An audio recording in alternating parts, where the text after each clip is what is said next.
আসেন এতটুকু কথা বলে আমি আমার দিকে ফিরে যাচ্ছি। এখন তো একটু দূর থেকে মেঘলা যা উঠেছে, পানি হয়তো এসে যেতে পারে। আপনারা পানি মাথায় গিয়ে কতক্ষণ থাকতে পারবেন জানি না, তবে আরো একবার শুভেচ্ছা ও ধন্যবাদ জানাই।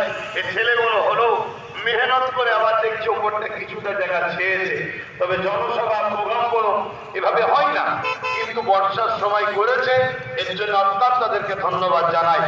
আজকের প্রথম বিষয়, আমরা সবাই এখানে এসেছি আমাদের দেশের সংবিধানকে বাঁচাতে, তাই তো নাকি? জোরে বলুন। সংবিধানকে আমাদের বাঁচাতে হবে যে কোনো হালে। এই দেশ দীর্ঘ 200 বছর ব্রিটিশদের কালো থাবাতে গোলাম ছিল। এই দেশকে ব্রিটিশদের কালো হাত থেকে, গোলামীর হাত থেকে আমার দেশের মহামনীষীরা লড়াই করে, জীবন দিয়ে, রক্ত দিয়ে, সন্তান দিয়ে, পরিবার দিয়ে তারা কিন্তু এই দেশকে আজাদ করেছে। তার মধ্যে মুসলমানও আছে, হিন্দু সমাজের মানুষ আছে, আদিবাসী আছে, শিখ আছে, ভারতের বিভিন্ন ধর্মের মানুষরাই জীবন দিয়েছে।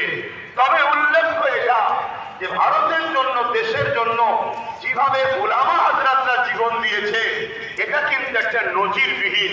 আমরা যদি ইতিহাসকে জানি, তাহলে প্রকৃত ইতিহাস বলছে দিল্লি থেকে নিয়ে লাহোর পর্যন্ত এই রাস্তার দু সাইডে যত গাছ ছিল, প্রতিটা গাছে আমার ভারতবর্ষকে বাঁচাবার জন্য, ব্রিটিশদের কালো হাত থেকে ভারতকে আজাদ করার জন্য উলামাদের জীবন দিয়ে এই জায়গায় তাদেরকে ফাঁসিতে ঝুলিয়েছে ব্রিটিশরা, এত জীবন দিয়েছে।